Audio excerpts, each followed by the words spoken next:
The Celtics have been perfect this postseason in closeout opportunities, and when you talk to the guys, experience is the main factor that they constantly bring up. And I asked head coach Kim English what he saw from Devin Carter after Bryce Hopkins went down, and he said tangibly it was in practice, both vocally and on the court in practice, that he really evolved as a leader and took his game to that new level. Yeah, it was pretty much book it, right? At the beginning of the season, you're like, all right, the Patriots and who are going to be in the AFC Championship? The Patriots and who are going to be in the Super Bowl? I really get to know these players, these coaches as people. And I have to say about this Celtics team, we talk about Brad Stevens and he knew what he was doing in terms of putting the players on the roster, but he also knew what he was doing when he was putting these people on the roster. Coach, we talked to you this week and you said it's even harder to stay at the top than maybe it is to climb to the top, and talking about the mentality of it all. How would you describe your team's mentality heading into this tournament? 6 goals in your last 5 games. How would you describe the zone that you're in right now? I just owe it all to my team, really. 20 more minutes to close this one out. This is a team that's come back against you guys before. What do you need to do? Just keep playing our game. Name that we heard a lot on defense, Devin McCourty. It really felt like maybe he was putting it all out on that field because it could be his last. For him and Matthew Slater, what do you think the future looks like? I think both those guys are done. I don't know if they're trolling all of their opponents, going to Miami to celebrate. We got the cowboy hat. Jada Habish is on a 4-game goal streak. She's actually had 5 goals in the last 4 games. And I asked head coach Chris McKenzie this week what it means for the team to have your captain, your leader, peaking at the right time, to be scoring goals and helping this team win. And he said that it's everything. You called this game a big milestone. What would it mean for your program to come away with a win?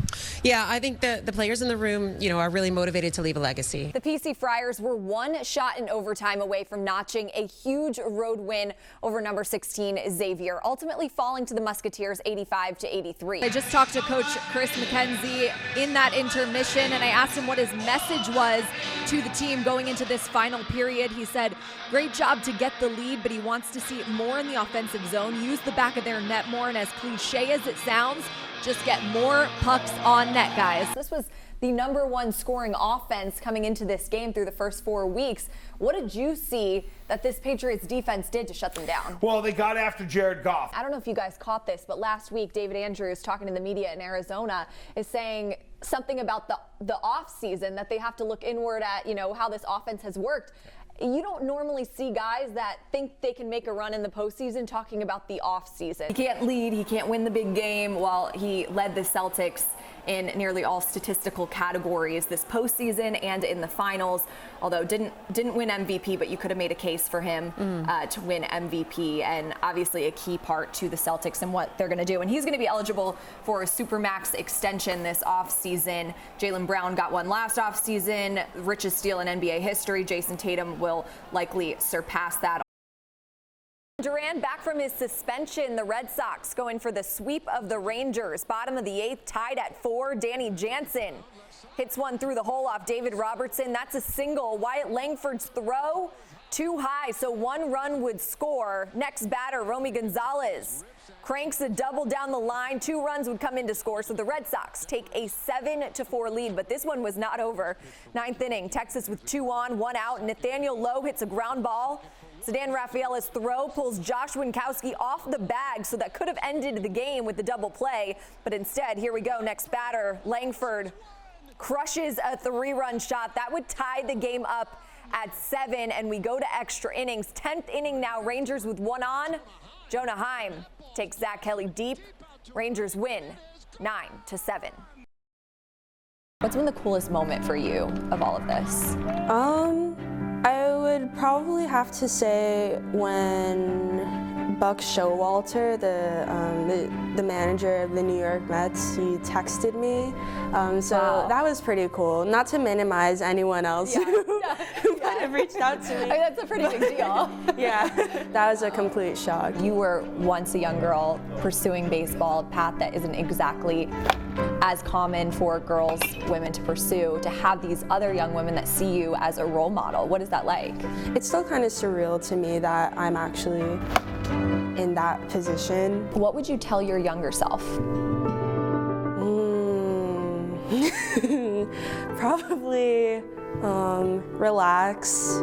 Everything's gonna turn out fine. Just keep working hard, and everything that you're doing like isn't for nothing. Like there is an end goal, and probably wouldn't tell myself that I'd reach it.